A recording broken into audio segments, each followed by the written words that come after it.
I wanted to give an update on the election before I turn it in for this morning, I should say. Bibi Netanyahu is running against, or his main competitor is a gentleman named Gantz. Gantz was a former defense minister. Now, Bibi is desperate. He has all sorts of corruption scandals that have essentially crippled any campaign that he could run, and pulling all tricks out of his hat, including this annexing of the West Bank. It didn't work. Gantz and Bibi each ended up with 32 seats in a Knesset. Bibi's group of the coalition government itself has more seats, slightly, 56 seats, to the other bloc's 43 seats. Here's the catch. Neither has required seats necessary or needed in order to form a government.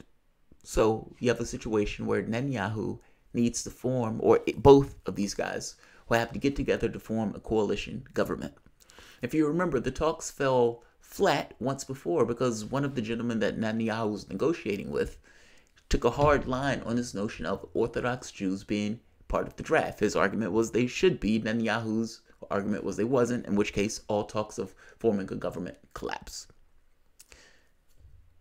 Right now, he would need to be able to get support from that gentleman who couldn't get support from before, or one of the other parties. Many of the other parties are saying we want a coalition government, meaning a unity government, meaning multiple parties. This will be difficult for Netanyahu, and it comes across as if Israel may be getting a new prime minister. If they end up in a coalition talk, meaning talks for a unity government, it's very possible that the people involved in that government are not going to want Netanyahu to be involved in that process.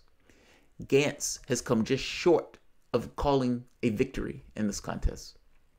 We're unclear.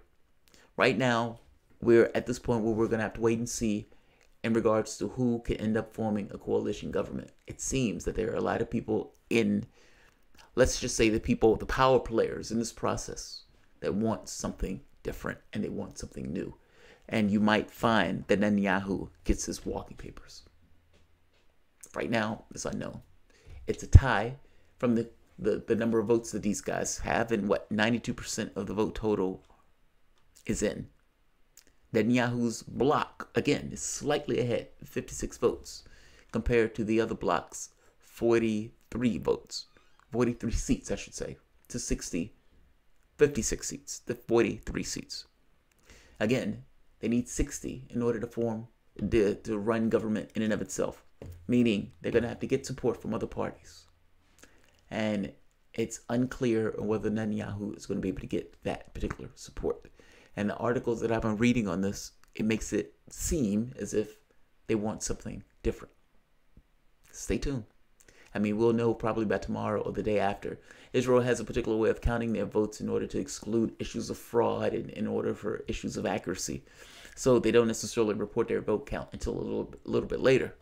Often what you have is exit vote totals. So in this case, you had exit vote totals initially, but now you're actually getting vote totals. So stay tuned. We'll know more tomorrow. I just wanted to report on the results because people have been asking about what do we know up to this point. So I'll leave it here. I'll put some articles at the bottom that is talking about the vote tallies and that type of stuff and the very specific parties that are in Israel and the number of seats that those particular parties ended up with. There's an interesting part to this, that the Arab bloc, they call it, I think, joint bloc or joint party. Well, let's just say Arab parties have the third largest bloc in parliament, but nobody forms governments with them. Now, part of the reason is because they don't accept Israel calling itself a Jewish state. Their thought is, how are you a Jewish state if we are here in this state? And if you are defining that by law, then that means that to some degree we're second-class citizens in your quote-unquote Jewish state, considering we are not Jewish. And so they don't accept this notion of them being a Jewish state. Because of such, none of the other parties work with that bloc. They're essentially frozen out.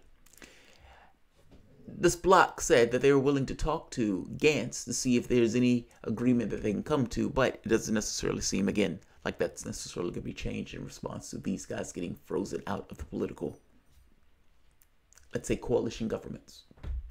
I'll end this here. It's late. It's 3 in the morning here. I'm tired.